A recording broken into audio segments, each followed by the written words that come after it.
Public Works and Transportation. Joining me is the Chair of Public Works, Jose Huizar, and the member Bernard Parks. And Bernard Parks is also on the Transportation Committee, so he's a double hit. And so is Paul Koretz. He's on the Public Works Committee and Transportation. So we have a majority of Transportation and a unanimous group of Public Works Committee. And we're going to go right to Public Works Transportation Joint Meeting, item number 3. Item number 3 is the Mayor's CAO-CLA joint report relative to the activities of the Street and Transportation Projects Oversight Committee. Okay. Good afternoon. Give us a brief of what this is about. Good afternoon. Wei Lau with the Office of the CAO and also staff to the Street and Transportation Projects Oversight Committee. The report before you is to advise the Council of the committee's goal and the work that has been started to complete projects more expeditiously. The Oversight Committee was established in this year's budget by Council and the Mayor to oversee streets and transportation capital projects. The committee has been meeting since June 2011. Departments that have been participating in the meetings include Transportation, the Bureaus of Engineering, Street Services, Street Lighting, Contract Administration, and the Department of General Services. And recently, Community Redevelopment Agency has been participating. The committee formed 3 short-term goals. They're identified on page 2 of the report. The first one is to identify the universe of approved street and transportation projects that are in the queue, assess the status of them, and verify funding. Most of the projects have been identified at this time. The current count is 222 projects, totaling $613.9 million.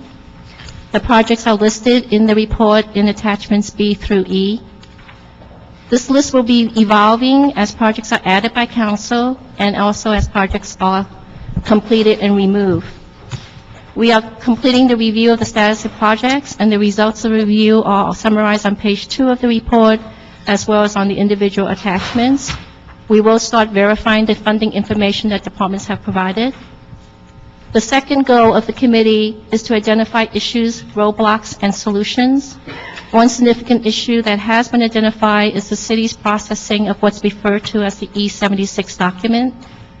To be eligible for state and federal reimbursements, the city has to request and receive authorization from Caltrans to proceed for each phase of a project, which is commonly known as the E-76 process. Currently, Street Services is responsible for preparing and processing these documents, except for the Bridge Improvement Program and DOT projects. But due to staffing reductions as a result of ERIP, there have been delays in processing the required documents. The outcome of the meeting that we had with departments is to eliminate the city's internal delays by having departments prepare and transmit their own authorization and reimbursement requests, especially since this information is with the individual departments. This change will streamline the process for the city and save several months in getting through the process. The third goal is to create a project management/tracking database system. We'll be working on this soon. Including this goal is to have departments utilize project scheduling and provide timelines and milestones. Right now, the only department that's using a Gantt chart type of project scheduling method is engineering. I should also mention that the Oversight Committee is not reviewing projects under the purview of another Oversight Committee, such as the Bridge Improvement Program that has its own governance structure. And it's also not focusing on this time on street lighting assessment projects, stormwater projects, wastewater projects, and transportation operational improvements projects, such as striping projects.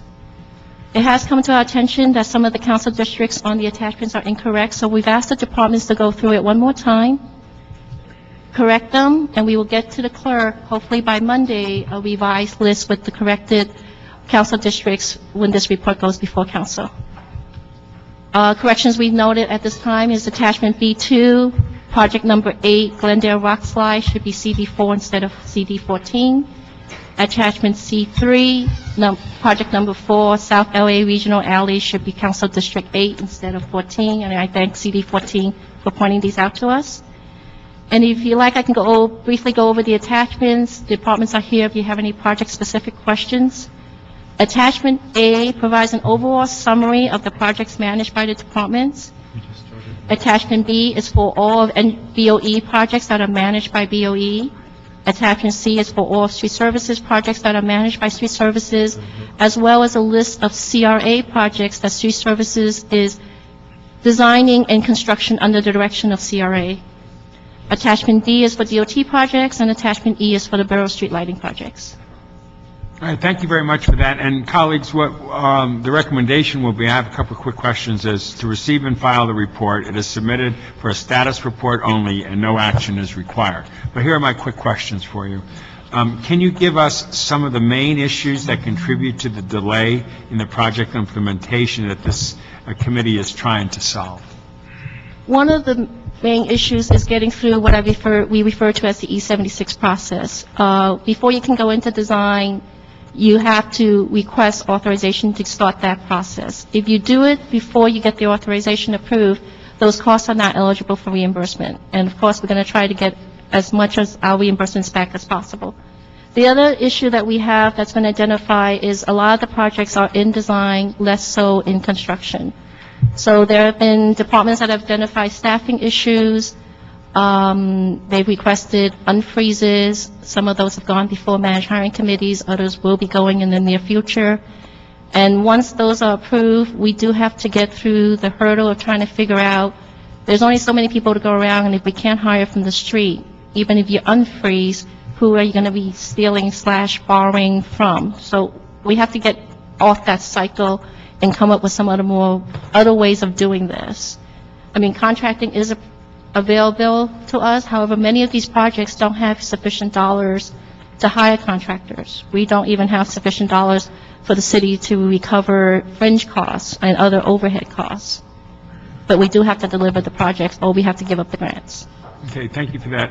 What is or has been the involvement of other agencies on this committee, obviously such as Caltrans, CRA, and DWP? Right now, the agencies that have been involved are the council control departments that are managing the projects. CRA attended our last meeting. We'll be working with them on the projects that they have authorized through the call to make sure none of them are at risk of giving up the money.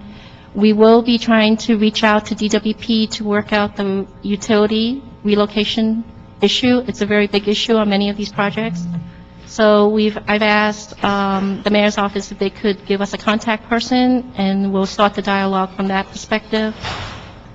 MTA projects, we have a separate list of MTA projects that the city is assisting with because it does impact the resources that the city has for projects that we are responsible for. So we're going to be tracking those, and there are separate reports on staffing those projects. Great. And my third question is, does this list of projects contain planned bicycle projects?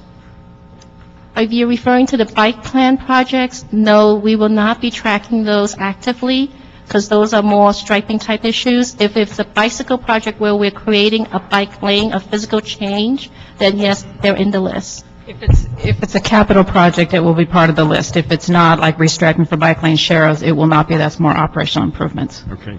And what has been the role of the council offices in this process? Obviously, more engaged they are, the happier we are. Are you getting the support from the different council offices? Well, the main contact is the departments with the council offices to determine what they would like their scope to be. Right. If there are issues that come to us, like street lighting had one regarding balloting and having to reballot and perhaps going out a third time, then Maria or I will reach out to the council office. But if there are some things that you guys want seen or have questions about, CD 14 as well as CD 11 have been attending our meetings. They're public meetings.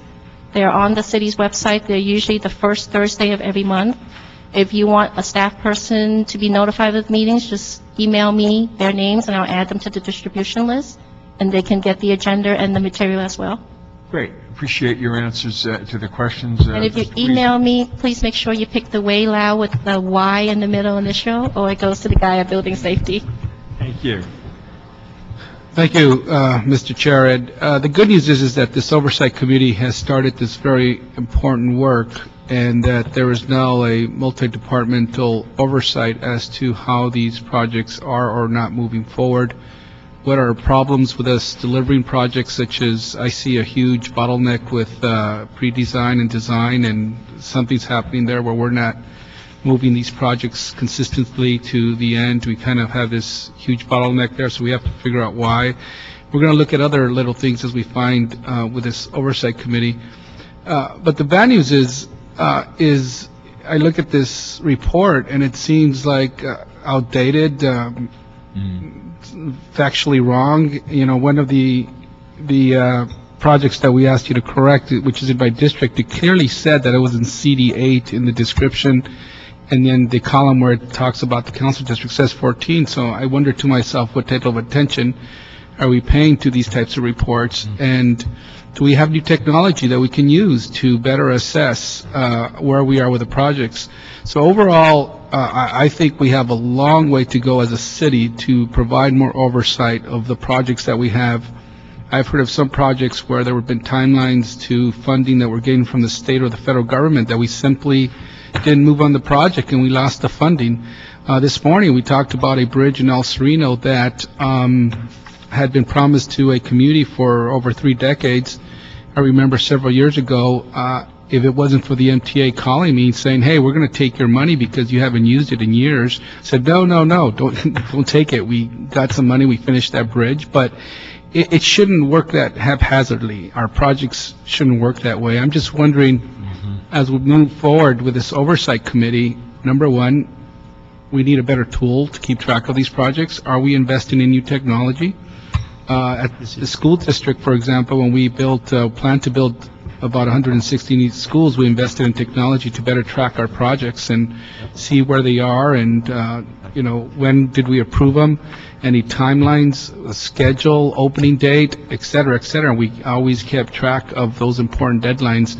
The tool that we have right now with this chart, I don't think this will do that for us. So we have any plans on moving in that direction? Yes, we do. As I mentioned before, the only department right now that's using a Gantt chart type scheduling that shows the timelines for different tasks of the project is engineering. So we're going to be working with the departments to come up with something that we can use, because there's over 200 and something projects, and the CLA and myself, we've been doing individual meetings with departments pretty much on a weekly basis to go project by project.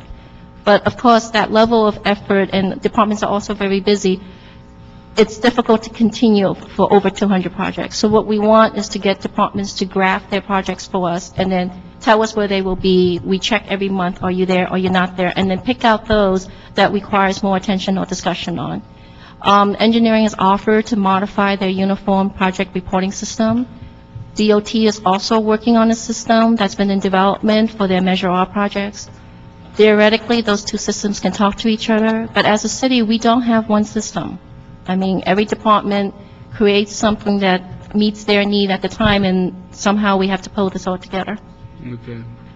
So, at the big picture, I think we have a long way to go, and hopefully it's this oversight committee that pushes these issues and gives us, number one, a better tool by which to provide some accountability where these projects are going, where are we, and not lose any more funding, especially now when there's a huge need to jobs. I think if we had done a better job ourselves of tracking these projects, we have more people working right now, we wouldn't have lost the money that we lost. So that's the big picture. More substantively, why is it that we have a lot of these projects kind of get stuck in the design phase? I think you talked about it earlier. A lot of these projects get stuck on the design. Am I wrong? Or A lot of the projects are still in the design phase for the Bureau of Street Services, and they do have a representative here. They have a lot of vacant positions, so we need to work on that. For engineering, it's a matter of vacant positions as well as priorities. You have competing priorities. You have AURA, you have MTA calls, you got okay, but Metro Right can Rails. we contract out the design phase of these projects? I mean, there must be some amount of money in the budget that we could redirect and not have to do it in-house if it's bodies that we don't have internally. Sometimes what happens is you have to look at the budget for each project and decide how much money is available for design and as well as project management. We would have to go project by project and have each department tell us at this point on what they've spent against that line item, how much money is still left to go and contract out for design. Engineering does have on-call design consultants. We don't have We can use their on-call to move these, but we will have to go project by project and find the money to contract it out. So we're going to have this report in our committee every quarter? Is that, have we agreed to that, or my staff gave me that recommendation? I think we have- I'll support that. Yeah, I think that was the original plan when the council established this. Okay, and let's keep doing that, because I've had a lot of frustration in the progress of our projects in the city, and the first step is to get a better accounting of where we are, what we're doing, and develop some tracking tools, and we're in the preliminary stages of doing that, and that itself is going to take a long time before we really get a a better way of tracking all our projects. So I look forward to seeing this again in 4 months. Parks. Thank you very much. I'd like to also comment on the scheduling. I'd like to see if we could do the every quarter, but also every 6 months get it to council, so every member will know what's available. And then also want to thank the CAO and the CLA to jumping on that recommendation that came out of the Budget Committee in the sense of getting that committee moving. One of the things that I was wondering about on looking at the projects are the 222 projects that's in this document, are they counted against the city's budget that deals with the 1% infrastructure? Are they part of that? No, these are, for the most part, except for a few, they're not general funded projects. Okay, so what have we done on the 1% is looking only if it's general fund? Well, council in the adopted budget asked our office to go back and look at the 1% general fund, as well as consider including MICLA in that formula. So these funds are all... These are all special funds, except for a few, and as you can see, the general fund amount in the row-up is only a little over $1 million. And usually, we use general fund if none of the other funding sources are eligible. Okay. Then let me ask you also, are we using, with this number of projects, design build as a process to get them built, or are we still going through the design? It's still the conventional design bid bill for the majorities. Some of your accent ones are on calls, but I don't believe off the top of my head that there are any design bill. I understand that Bureau of Engineering is preparing a report to talk about an expanded use of design build. Yes, my office and the CRA is working on an alternative project delivery report. There's a few items that we need, including an ordinance from the city attorney's office, and we will be sending that report forward once we get everything put I'd like together. to see, I think when you look at one of your goals is to reduce time, it appears from everything I've seen that design build is a method. Now, there's certainly concern about whether you lose track of the project once it's let, but the key is also having very secure contract compliance when you move forward on the design build. So I think that will also help us keep it on track and also move it more quickly. So if we can look at how, as they prepare the design build guidelines, how we might basically use that as a means of also facilitating some of these projects. The last thing I read on design build, they were saying they thought it was best for small projects like skate parks and things like that. And we said, well, you know, we're building a $1 billion expo rail line with a design bill, phase 1, and there's a design bill on phase 2, which is 1-point-something billion also. So I would hope that we get beyond the small project pilot and begin to use the design bill. I should add that street services would say that using their force account and their in-house designers, they consider their projects design bill. And then my final request is that one of the things I think would be helpful in reading the report, you almost have to have a pencil and pad to keep track of what's going on in your district. It would appear that it would be helpful to array this material to where when it's all said and done, you have a sheet that shows citywide and what categories they're in.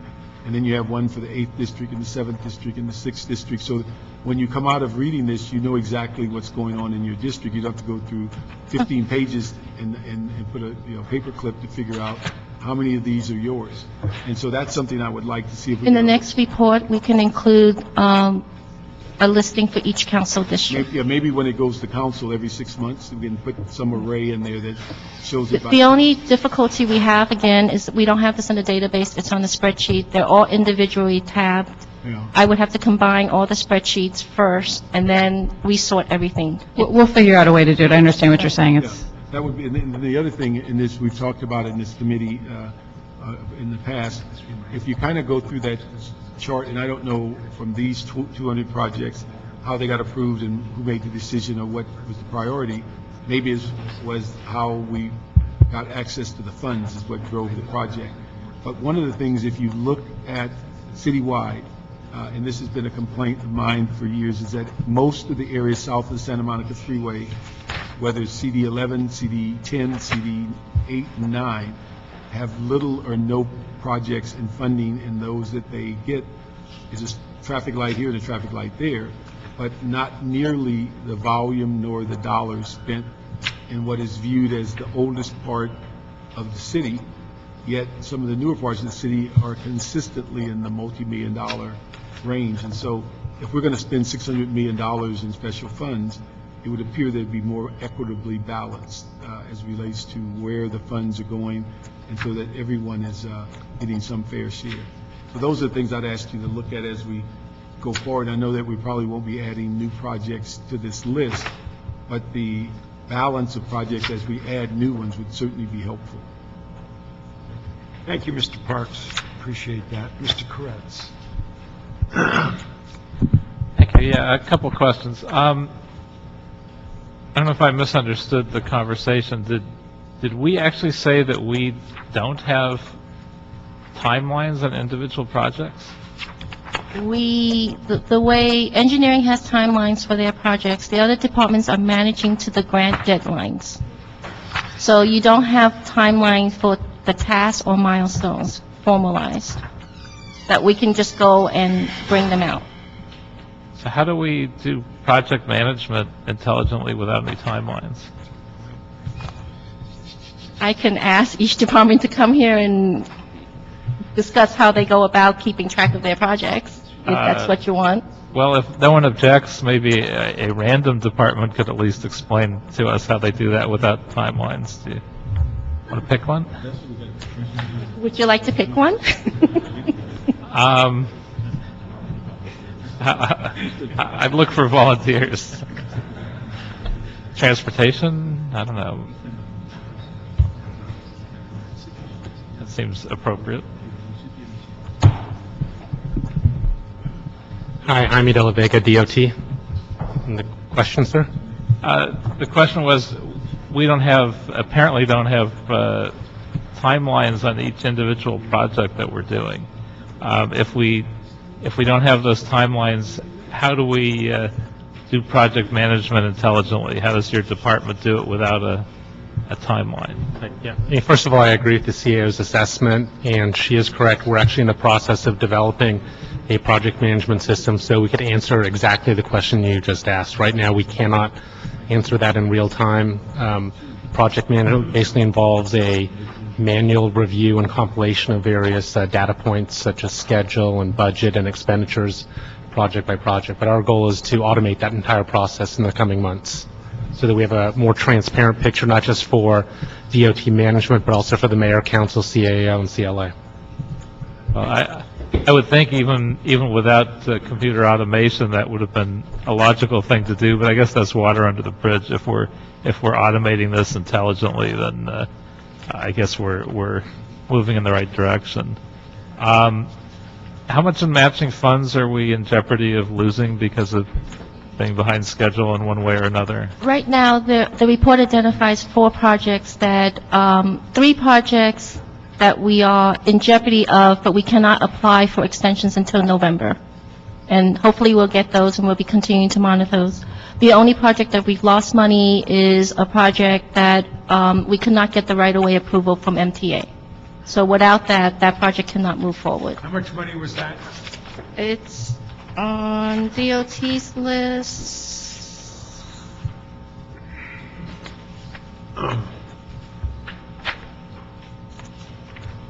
While you're looking for it, why didn't MTA grant us that support? It's 9.2 million was the total project estimation, and it's the San Fernando Road, Fletcher Drive.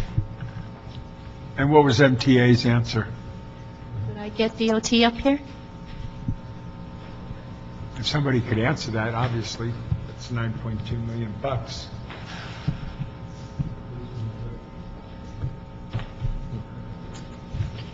Good afternoon, Kang Hu with LADOT. That project require right-of-way on the San Fernando Road. There's some frontage roads that we will need to take, and also additional right-of-way will be needed. But then MTA will not be able to grant us those right-of-way. Therefore, that project would not be able to move forward. So how do we let MTA get away with not doing that when we have a cooperative relationship with them on so many things? How are we not able to leverage them to give us a right-of-way on a project? If I can just comment, this was a long-standing project, about 10 years of negotiations going back and forth, so I wouldn't want to point the finger either at MTA or the city. This was miscommunication and a whole bunch of things that went wrong with this one. I don't think it's indicative of our ongoing relationship with MTA. This was a rather unique situation and project. So it's not MTA just flipping us off and saying, we don't feel like doing it. Do I have to answer that? Staying with Mr. Koretz, what about the two that you said that might be in jeopardy? What are they with and how much money are they? There are 3 of them, and DOT is going to apply for the extension in November. They are on attachment D1. Just Let me get to the point. 29? Project number 8, Braddock Elementary School, Council Districts 4, 11, and 14. 11, 4, 11, and 13. I want to hear about 11, obviously. I know what's Gumpers on. Elementary School is project number 29 on page D1, Council District 15. And project number 37 on attachment D1, Hooper Elementary School, Council District 9. And Carlos is here. Good afternoon, Carlos Rios with LADOT. These projects, at this point in time, the funds are set to lapse June 2012. We do have an internal game plan to actually complete this project without needing an extension. The extension is our plan B in case we cannot, but we have mobilized our design and our construction crews to be able to deliver this project. And just so you know, these projects consisted of traffic signals and speed feedback signs. Some of those elements have already been implemented. We're just trying to finish out the remaining balance of the But this is here, funds expired June 30th, 2011. 12, I'm sorry. It says 2011. Did it really? It says funds lapse on June 30th, 2011. I'm sorry, that's a typo then. It should be June 30th, 2012. If we're looking at the same one. That's number 8, and attachment D1? Yes. Yeah, well, okay, that should be 2012. No. If we're looking at 8 on D1, the comment is funds expire June 30th. Oh, you're right, you're correct. Yes, that is a typo. It is June 30th, 2012 that they expire. Okay.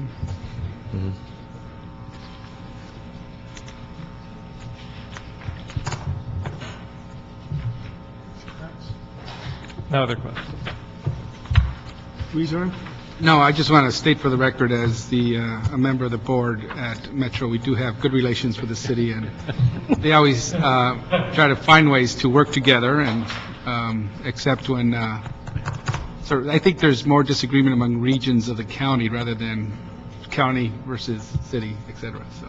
Sparks, you want to add anything? Can we move on to this next item? Okay, so you'll give us a report back in 4 months, and we'll go before the full council every 6 months and give everybody an update. And just being provincial here, anything to do with the 11th district, please make sure that my staff is engaged on those issues. And I'm sure I speak for my colleagues as well here in the room. Mr. Chair? Yes, Could Mr. Park? I also ask that, Huh? could I also ask that when they come back with their report in 4 months, they include the timeline? Absolutely. Can we do that? Can we get a timeline on these projects, and when you come back in 4 months? So we get a better sense of timing on all of these things. Obviously, it's critical. Good point, Mr. That was on the Okay, on that note, as you know, this is to be continued and will be continued, and we don't want to lose any money and want to keep all these projects going. Mr. Chair, I would recommend that you receive and file this so it can go to council so that everybody can, the whole council can see what we're doing on that. Go to Okay. council, absolutely. Okay. Just as a point of privilege, if people don't mind, I'd like to go to item 2, which Mr. Labange has been so patiently sitting there. And I know I have some cards for item number 1, but out of great respect to our esteemed colleague, motion number 2, which is a Labange-Rosendahl, is? It's relative to installing signage that would provide 2-hour parking 7 days a week from 9 to 6 p.m. on the southern side of Franklin Avenue from Fuller to Mid-Block North Vista, where diagonal parking currently exists. Okay, can the department give us a quick story, and then Mr. Labange can take us through it? Good afternoon, Roy Kim with LADOT. Our normal process for changing parking restriction is through a majority petition of the residents of the affected block. And in this area, we've had a history of some issues between the residents and park goers to the Runyon Canyon Park. So if we were to move forward with this, there may be some issues that may arise in the future because we're bypassing the petition process. But if it is decided here today to move forward with this, we're certainly prepared to install the signs as instructed, and we'll also work with the Council District 4 to support them in organizing community outreach efforts. We're finished with the joint meeting. Yes, we're finished. I apologize. The joint meeting is now over, and we're back to DOT's 2 remaining issues. Thank you, Mr. Weezer. You're the only one who can believe we got Mr. Parks. Yeah, he's part of transportation. Mr. Please, Chair, Mr. members, Labange. this is Runyon Canyon Park. This is Franklin Avenue right here. Here's Fuller to Vista, mid-block. There's diagonal parking there to try to increase the opportunity. We've defeated the concept due to cost and environmental concerns of placing a parking lot in the center area of the park, in the Canyon Park. But if we have turnover parking where they could go, there's an opportunity to solve the problem that exists. As the council member, I'm working this personally. There's other impacts to the area with the restricted parking. It's an overwhelming, wonderful park, but there's very limited off-street parking. This turnover will provide up to 25 spaces where people could come in, and the average hike is 50 to a minute, an hour and 15 minutes, but in a 2-hour time period. And for the several weeks as we implement this, there'll be no enforcement, just warnings. The council office, and me in particular, is working this to try and find a solution to this very needed challenge. Yeah, I'm just wondering, I don't know the immediate area that well. Are there people that live there that would struggle because of the 2-hour limitation? Well, no, there's a lot of post-70 apartment buildings that do have off-street parking, and there's a single-family neighborhood to the west of this area here. There will be, if you work at night or you work during the day, you have an option to catch these parking spaces overnight. But to provide turnover and not have to build a multi-million-dollar parking area or widen Fuller as it enters Runyon Canyon, which is a severe engineering cost, this is just an example of thinking outside the box or outside the parking space, if you will, to try to find a solution. And it's going to take a cooperative experience with the community, which I'm physically, mentally, personally going to be involved in. So if it turns out to be a problem for the neighbors, I guess they could put in 2-hour permit parking instead. Well, then it defeats the possibility of turnover. I want turnover parking there. They do have permit parking in some sections, and they do have off-street parking, but we need to get turnover parking. Gotcha. You know, it's just an example, Paul, of trying to do something different because we're not building a parking structure. And if it totally fails, then we'll take the signs down, but we'll go through a community process as we implement this. And another significant change, because even on weekends, the park's so popular, that we're going to restrict the parking on Sundays. But I got an idea when I was in the 11th district, because in Venice, California, at a little elementary school, LA Unified, they were renting spaces. And I said, if LA Unified is renting spaces in Venice for people to park at the beach, why can't we do that next to Runyon, maybe on weekends at Gardner Street, and the money go to the local school? It's all in a grand plan to try to think outside the box. But I thank the 11th district in Venice when I went this summer and saw that they were using LA Unified. That gave me a partial idea, because there's a Gardner Street Elementary where Michael Jackson's auditorium is named, just to give you a little history there. Right down the street, which provides an opportunity. I've worked with the principal on that. We're going to carry that on. But this is one of the many things that I'm trying to do here. And Fairfax High does the same thing. Right. In spades, so a huge yeah. project for the community, so. Go It Lions. worked really well. You got it. Mr. Parks, Mr. Weezer, just want to make sure, if you live in an apartment building, will it all of a sudden appear for you, and if this is where you... No, it won't all of a sudden appear. We're going to have an outreach. We're going to have a street meeting. We're going to put up signs. We're not going to enforce it for probably 60 days, but it will be there to get people to turn over and change a habit.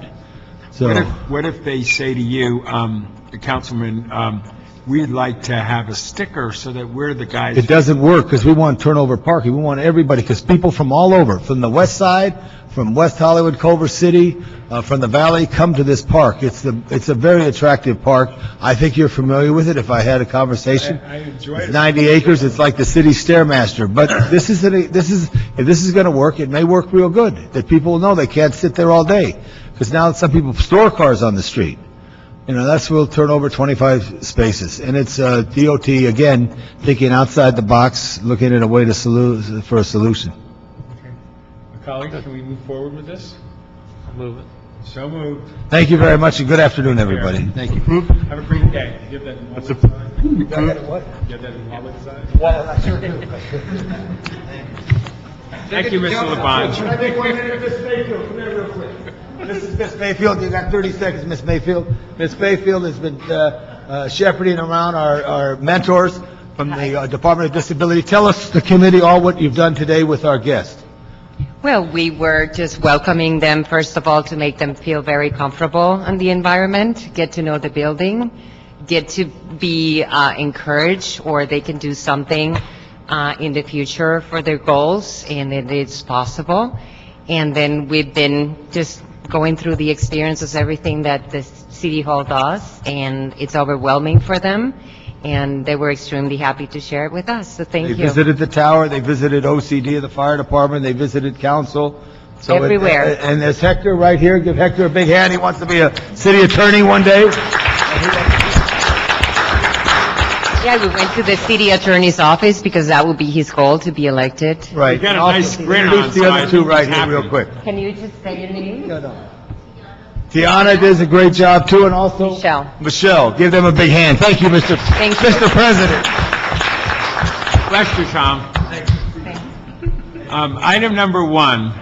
Item number 1 is a Han Labange motion relative to instructing DOT and Cultural Affairs to work with the operators of the Croatian Cultural Center to set forth the steps necessary to develop a proposal that would allow the use of the parking lot adjacent to the Croatian Cultural Center facility used by the general public. Great, well, we have, you want to listen to sit up there and we'll go with the people and then respond to them, okay? Maya Bristow, did I get that properly? Krista, come on up. Can I also get Jason Summers? Come on up, Jason. Nicholas Loby? Oh, great. And I don't know if is that Fran? Oh, great, okay. Ma'am, did you fill out a card? I don't see it here. In the mail. Sure. No, does somebody have that? I only have 4. Unless there's one stuck. Here it is. Oh, okay. That's Dakota's food. Come on up, sir. Just stay there, guys. Stay there. We'll just go 4, and then the gentleman that is kind enough to get his chair up here, he'll come back then. Okay, sir, please, your name. Frana Jerkovic, I'm the Vice President at the Croatian Cultural Center, and actually I'm the President of the Croatian Catholic Family Guild at the Mary Star of the Sea Church. I'm here just to kind of go over a couple things that Ms. Janice Hans stated in this motion, where she says the lot is locked and vacant much of the time while the surrounding community and businesses are in need of additional parking lot. we were never informed by Janice Hahn on any of this hearing, so we just found this out about 2 days ago, and I had an opportunity to just kind of go over some of the stuff as far as the parking is concerned. I did a little survey, and we do have a little survey in one of these. I don't know if you guys mind if you pass this around. There should be some sort of there's a survey on the back where it was done by CDA. Anyway, I had an opportunity to go down there and mostly on the Pacific and on 7th Street in San Pedro, it's all metered. Most of the meters, there's about 12 meters on the east side of the Culture Center, and there's about 26 meters on the 7th Street next to the Culture Center. I did a survey yesterday at noon, at 1 o'clock, when it's the busiest during the lunch hour. I thought maybe what's the problem? I went down there. There's only about 5-6 cars parked on the 7th Street. That's about maybe 25% taken. And then there was not one car parked on the Pacific side where the businesses are. And apparently, they're trying to take away the parking lot away from the Culture Center, which I don't see that any of these businesses are in demand for the parking, and create this because there's not there is no meters on the Croatian Culture Center parking. That will be taking away the revenue from the city of Los Angeles, giving some of the businesses free parking at the Croatian Culture Center. I do have some photos if you guys are interested in some of the photos that were taken yesterday at noon and today at 9 o'clock in the morning. So, Okay, I appreciate that, sir. Just pass them to the gentleman there. Go for it, you're up next. Thank you very much. Hello, my name is Dr. Nicholas Valoy. My fellow physicians, about 12 physicians, and I bought a building a few years ago, about a 10,000 square foot building, a very old building, with the understanding that the parking lot in front of it was open to the public. My real estate agent and my legal team did their due diligence by contacting the City of Los Angeles Department of Transportation and the City Woman's Janice Hahn's office, which I personally have had many conversations with before purchasing the building. The lot was confirmed to be a public Los Angeles City parking lot. During the construction of my building, I noticed that a chain had gone up to close the parking lot. After inquiring about this, I learned that the lot was chained off by the Croatian Cultural Center. Dear council members, my group, my fellow physicians, and myself have invested roughly about $3 million in downtown San Pedro to bring a medical facility and an urgent care center to downtown San Pedro, which a public parking lot was available, to ensure that 90 jobs will be created for the city of San Pedro, and about 200 patients a day are going to have our estimates to go through these doors. I propose that if you're going to put a pay station, that would be not more than 25 cents an hour due to the area's economic hardship. We also need the entire parking lot to be lighted at night for safety reasons. Currently, the parking lot, as you can see in the picture, sits empty, uninhabited daily. I believe it's a waste of City of Los Angeles resources, and I really think the community needs this facility. Our current practice is in Torrance, California, about 20 minutes away. We've been asked, 12 physicians from pediatrics to general surgeons, to come to downtown San Pedro, where healthcare is scarce. And the parking in front is absolutely vital for this project. And the only reason the building was purchased, because the parking was open at the time of purchase.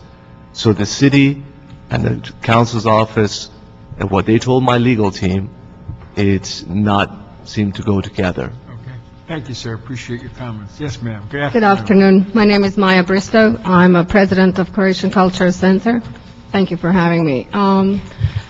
I'm very sad with this situation, and I think it's absolutely doable, and I think we can resolve it in everybody's favor. The parking lot, yes, it is empty at some time, but since I've been the president, we have been organizing many, many events. We have totally 92 events in 1 year. So considering the fact that we don't have any kind of funding by city private, it basically comes from our own pockets.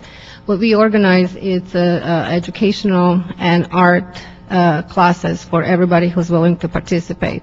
I'm sorry to hear what's happening to Dr. Loloy here, and I was unaware about dealings of Ms. Janice Hahn's office because I was never approached to do this properly.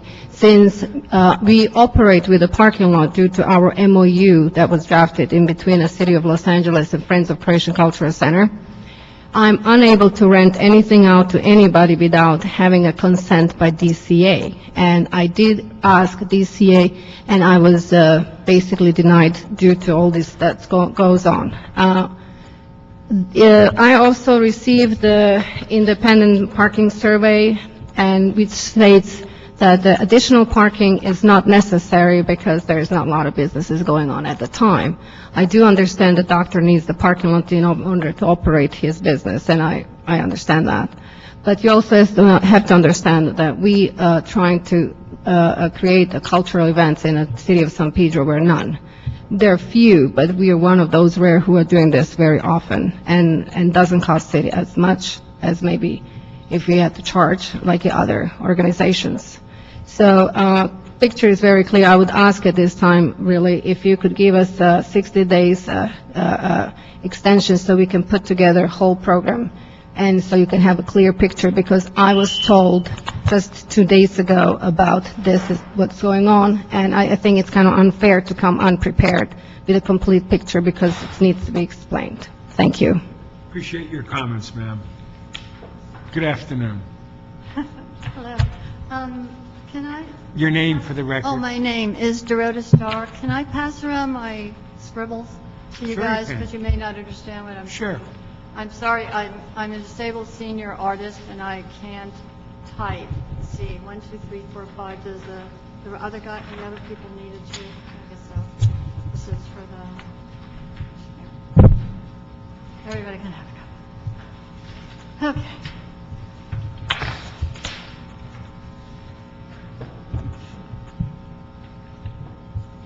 Should I start? Sure. Oh, did I lose some of my time? That's all right. We'll go back to the two minutes. I didn't realize. It's okay. Thank you, council members, for this meeting. Please listen and make a difference. We need a pay station. My name is Dorota Starr. I'm a disabled senior, a property owner, concerned citizen, artist, and poet for over 55 years. I have an art studio near the parking lot and first-hand knowledge of the city-owned cultural center and lot use, non-use, and misuse. The history for over 12 years. $2 million was spent on that center. I've been involved with the Neighborhood Council, ACE District, CRA, and city meetings, and in 2008, I created a Lifetime Achievement Award event for Muriel Olgin, the artist, the wife of John Olgin, where over 400 people attended. The price tag for the center and lot at that time was $3,000 a month. I could not afford that, so I had to decline. Now, in 2011, I've been told the parking lot rents for $3,000, $4,000, or $5,000 a month, all by itself, as I understand. For 6 months now, I've been fighting for the creation of a pay station in San Pedro, based on my experience in the community. We now have a new magnificent medical building being added to the existing 10 businesses on one street, on our street, on 7th Street. 1, we need a pay station at 25 cents per hour, including possibly a $30 a month rate, affordable during this economy. 2, this would add revenue for the city. The expensive meters have driven people away and cost parking tickets, as I personally know. 3, we need 2 security lights. 4, we need to clean up the existing wasteland eyesore lot. 5, we need signage to dispel misuse. 6, we need a partial fence facing number 546 West 7th Street, which has been a cause of many problems. 7, mostly, we need a friendly pay station atmosphere to improve, expand, and support business for the vendors and customers in our community. If possible, 8, we need permanent designated parking.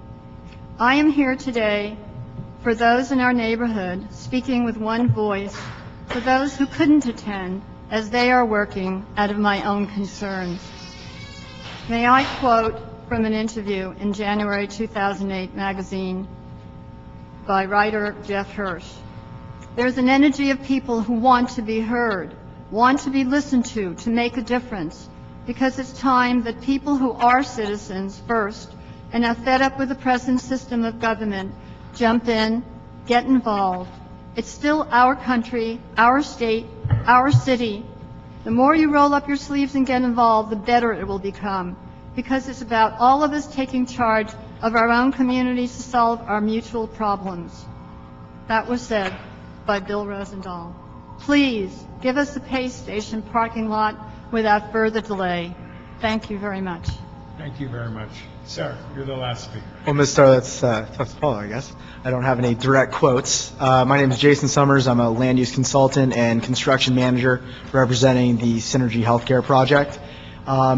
This project is scheduled to open November 15th, about a month from this date.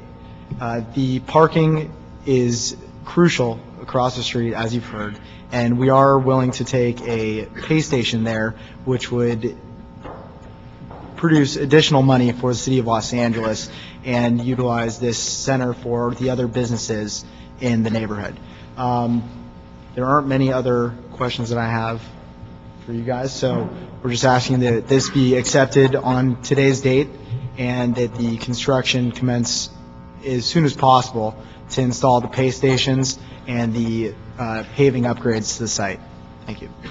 Okay, thank you for that. And if we could have staff come on up. And colleagues, I'm going to make a proposal that we hear quickly what the staff says, but frankly, I want the democracy to work, and I want a new elected in that CD 15, and I would like that person to weigh in on something in that community. God bless Janice Hahn, but it's an interim moment right now, and so it's going to be my suggestion, of course, you can overrule me, that we just, hold it in committee for 90 days and report back with options to allow the parking lot to be used by the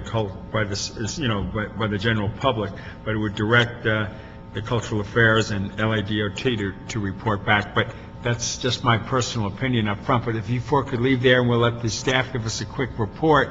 Thank you. But it's my hope that we would just let the new elected weigh in on this and take leadership and maybe even inject it into the campaign, see which candidates you like. There are about 15, 20 of them, I think, running for office. 11. Okay, thank you. All right, quick analysis and then my colleagues. Certainly. Good afternoon, council members. Saul Romo for the Department of Cultural Affairs. This facility is a city asset. It's currently managed as part of GSD's portfolio, and it's one of the properties that the Department of Cultural Affairs programs for arts and cultural services. Because of the budget cuts and because of the reductions over the years, we've had an agreement with the Friends of the Croatian Cultural Center to augment and work in partnership to develop some arts and cultural services at the location. And I want to thank Maya because under her leadership, certainly we've seen an elevated level of programming there that otherwise wouldn't be there, and we certainly couldn't do by ourselves. The adjoining parking lot is tied to the facility. It's an old bank that has been converted into an arts and cultural facility. Certainly the parking lot does need some repairs that GSD would have to perform, assuming somebody found the funding for them.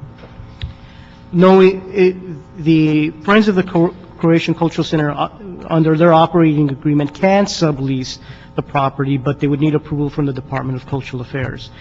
Given the motion that was presented at the time and given all of the dynamics currently in flux in the council office, we didn't think that, our department didn't feel that it would be a very prudent action to, engage into a cooperative, allow the Friends to enter into any kind of sublease, give up any rights that the city may want to otherwise keep pending the outcome of the status of this parking lot. I believe that, we certainly agree with you that we would like to report back because there's certainly some financial considerations, whether, the maintenance that would have to be done, the future upkeep, any potential offsets that by any revenue that may come in, whether it's a good cost-effective analysis, what the trade-off would be for any of the programmatic impact on the Friends of the Croatian Cultural Center. I'm not too familiar with any of arrangements that may have been made with the medical development that are occurring there. I could certainly understand their situation, but absent any direction from the council, we really aren't in a position to really enter into any other agreements at this point. Good afternoon, council members. Renes Aglas, Parking Facilities Division, Department of Transportation. We had a communication with CD15 and the community stakeholders regarding this lot. Unfortunately, there are two things that really would have, that we see as far as a scenario for this particular lot. First and foremost, it is, as my colleague said, that for us, it will not be prudent for us to be able to enter into any discussion until an elected official for Council District 15 would be there, so that we can discuss these two scenarios that we would present to you as a thought on how this particular lot can be handled.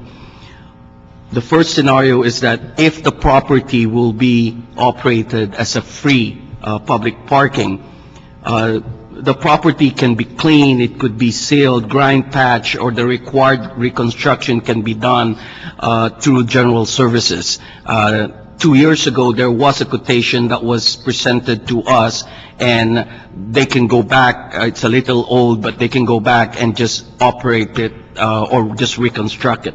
And that is with the sole purpose that no DOT involvement in that particular scenario. The other scenario would be DOT being involved in this particular operation, and that is for the LADOT to provide a multi-space pay station equipment, of course construct the proper lighting that is required and other parking requirements that is standard for a municipal public parking lot under the jurisdiction and control of LADOT. The other thing that needs to be established is, unfortunately, this particular project, we don't have it in our current budget, nor it is included in the 5-year plan as approved by council. Therefore, there has to be a decision on where this money will have to come from. The estimated cost to put pay stations and reconstruct the lot is about $30,000. Also, we would recommend that if DOT is in the mix, there should be, we would have to establish a memorandum of understanding between the Department of Cultural Affairs and, if required, other stakeholders for the use of this parking lot. The other main important thing that I would like to convey is that if this would be a metered public parking lot, the revenue collection from this lot will have to be deposited to the Special Parking Revenue Fund per ordinance. Thank you. Well, I appreciate that very much. Mr. Kress? No, I don't have any questions. I concur with you that I'd like to leave it to the local representative who right now doesn't exist, so. Mr. Parks, I was just wondering, from the timing, is there some immediate need for that transition at this time, or would the business suffer in opening up without having available parking, or just what are the circumstances? I think from what I've heard, programmatically, there's no immediate need from our position, or operationally. I think the entity that faces the most immediacy is the developer, but beyond that, from our respective departments, we don't see an immediacy. Okay, I mean, with the departments, internally, there's no real issues other than transferring or mechanically. I'm just wondering, the whole intent was, I thought, to provide a resource that's not currently there. And we have a business that says that they are investing $3 million and they're opening in the near future. I thought that's what the whole purpose was, to convert a lot that's vacant and chained up into a viable parking facility that could generate revenue. Good afternoon, Amir Sadati, Assistant General Manager, LADOT. That was part of the discussion, council member. We have a city-owned parking facility just just half a block away on 7th Street between Mesa and Pacific. And DOT never owned this piece of property, so I'm not sure what the communication was with during the application process. But, DOT never owned this particular parking lot. We have one with about 80 spaces, 82 or 84 spaces, just a little bit down the street that is open to the public, that it has pay stations. And we have the parking meters that, as the survey showed, underutilized. They have, a lot of vacancies within 7th Street, within Pacific. So from a supply issue, there is, I think, enough supply, and I know there's another motion by Councilmember Hahn to remove meters and have a, hold other discussion that's, I believe, continued in committee as well. But there is a supply, and I think the department's point is we have a few different options. One, it could be free public parking. Doesn't have to be through DOT. That could be, again, an agreement between the current owner, which is GSD, and Cultural Affairs, to fix it, open it up, remove the chains, put the lighting. That could be done if GSD has the money and the direction from you to do it. Or if the other route is to go, like Mr. Saglis mentioned, to make it into a pay station, then we do what we did with Vision Theater. We have an agreement. We standardize the lot to make sure it has the proper lighting, the turnarounds, the pay stations, and the money then comes back to the SPRF. But so I think it's us sitting down with Cultural Affairs and the council office and the representation and maybe the stakeholders to see which way they want to go. And there's no shortage of parking at this time. Our data is a little bit older. Our survey isn't as new as yesterday and today, but our data supports that there is enough vacancies in that area and open parking spots. Do we have any sense of what the amount of number of patients that would be coming into the clinic on a daily basis? I wouldn't know that. The gentleman said 200. Yeah, that's what I heard. Hold on, come on up. Microphone. Right, and on the microphone, please. The microphone, again, your name for the record. And I don't know if you guys are familiar with 7th. Say your name again. I'm Dr. Nicholas Aloy. I don't know if you guys are familiar from 7th and Pacific and what kind of area it is, depending on the time of day it is. But remember, a lot of handicapped people are medically ill, and they need, we do orthopedic surgery, we do spine surgery. I mean, these people are wheelchair bound, and this parking lot is dead across the street. And that area, in a certain amount of, when the sun goes down, you do not want to, it's an urgent care. It's open until 10 p.m. You do not want people traveling up 7th Street, some people at that time of night. It is right in front, maybe 20 yards in front of the building. So I understand what the gentleman is saying about parking down the street. Can you wait until the new council members in there and weigh in on this issue? Again, sirs, I totally understand how things work in the city. I would have never purchased the building if it wasn't open. Construction started, my date of open is the 15th. It's 10,000 square foot, 90 jobs that are being trained as we speak from the city of LA. I am the largest construction in the city of San Pedro right now. You're talking, CRNA was supposed to give us funds, the state went out. I've taken hits every way possible, but instead of bankruptcy to my fellow investors or other physicians, I don't know what to tell you guys. We would have never invested in the building if we didn't clear it with DOT and Janice Hall's office. It was open. No chains, no Cultural Affairs, public parking. Why would I buy a building without parking? It would be the worst business investment of the century. The DOT said it's public. Janice Hall's office says public. My attorneys, I can get letters from them. This was all done when the building was purchased. Okay, I hear you. Mrs. Sadani. Yeah, just again, to be clear, and we're happy to take any information, but since we don't own it, we would have never given that information to you. So if your attorneys, if you have emails or anything else that suggests, but we own the parking lot that's 500 feet east of it. We own that parking lot, and that's an open parking lot that's open to the public. This particular lot, since 1997, I believe, Are has you been... telling me that this parking lot in about 8 months ago was not open to the public? This is not our DOT public parking, so we never give any advice to council member or anybody else regarding a property we don't own. But we have a vendor right there, the city of San Pedro, that parking lot was open for almost a year. So what is there was no chains, nothing, was completely open. The department respond to that. You said it wasn't. Well, that's their office. I mean, it's not open to the public in the sense that it's under the governorship of the Friends of the Croatian Cultural Center. To the extent that they regulate the hours and keep it open and closed, that's within their purview. I know that there were discussions at some point where the respective council office wanted to open it up to the public and see what, in the interest of trying to develop some kind of solution, but I don't think there was never any direction to open it up to the public and then keep, a parking lot unchained, gates open and available for anybody to park there.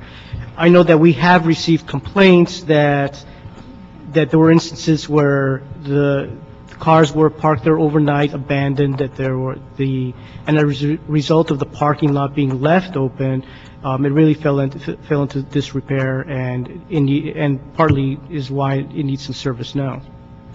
Let me ask you, on a timing issue, if you started today and we're doing a conversion, how long would it take? You mean as in a process similar that we did with the Vision Theater? I think as quickly as we could get it through the legislative process. I mean, without, need I mean, a timeline. How long is it? 6 months, 3 months? Because it took a while for us to. Is it the actual conversion, council member? Pardon? Actual conversion from Yeah, I mean, the that's current what- state? What I hear them asking for would be that you turn it from its existing existence to a pay station. To a standard pay station. As much as what we did at Vision. We always look at it from our point of view that if all the things are in place, just as what we did with Vision Theater, construction or conversion can be done in 3 weeks. That's provided we have the funding and also that we are able, one of the problem issue that we always encounter is our current vendor. It's a city vendor, Commercial Coating, which will do the paving. So if we can push it with them, normally the actual conversion. It's perfect, it's 3 weeks, Yeah, but sure. you have to be prepared to the conversion. The other thing is, what's the timeline on the election? I believe November is the election. November, November. first week of November, I believe. Primary? The primary. Primary. And then the general is what? January. January. So again, there are, I think, two options. One is to go through the GSD and see if there's a way to quickly get it up to speed, free, and that would be one option. And then to do the pay stations, it's a little bit lengthier and more time consuming. So I think there's two scenarios. That in this period, and I agree that, you need the local council member involved. But I would agree that during that period, that interim, you should be prepared to give that new person those options that are ready to go. Either that it remains as it is and it stays locked up with cultural affairs, or here's option 2, and the pay stations cost this amount of money, and we will pave it, and it can be done in 3 weeks. Yeah, and that's the report back, or the time that we need to spend with Culture Affairs, the council, 15 representatives, as well as the stakeholders, to see what we can come up with. Saying that, and that's how we feel as a group. Can you live through that process? I know that you thought it would have been done, but what's the I'm sorry. reality of it? I don't understand the question, I'm sorry. We're waiting for the new council member to come in. You know, that's, I totally understand that. It's just that, okay, well, there's nothing I can do. It's just, we are, if I can work something out, maybe with the cultural affairs, That meanwhile, might be something you could do informally on the side and deal with it from that angle. But it's inappropriate for us to move forward, and I would like the new council member to have all the options in front of that person. But in the meantime, maybe there could be an interim solution that would assist you We with it. could sit down and talk amongst ourselves and see if we could come up with an interim solution, certainly involve our city attorney. Okay, for and an if the opinion. interim solution requires us to come back to committee, please don't hesitate, and we'll come back to committee with the item. But it seems to be the consensus of the three of us to kind of punt a bit until the new council member comes in. No, you have to come to the mic and your name again for the record. We like to be informal here sometimes, not rigid. This is imperative. Go for it. Is there any way to temporarily unlock the chain and leave it open to the public the way it was? Because I think you're getting a mis point of view. I live one door away. That parking lot has been, when I first moved there in 1998, was wide open. Okay, so the department, is that possible that coordination could be done, cultural affairs? All they have to do is unlock it for 3 months. They're talking over there. Okay, they're going to have a conversation. That was the same sentiment. That Okay, let's hopefully we can work that out, okay? They're talking about it right now over there. Please, we're not going to make it a hard decision today, but we're going to try to informally allow an opportunity for people. Okay, so before Mr. Parks leaves, we unanimously agree with moving forward with the new council member on it. In the meantime, both staffs will work with the community. We'll continue it for 90 days. Thank you. Yes, thank you, thank you. All right, with that note, the meeting is adjourned.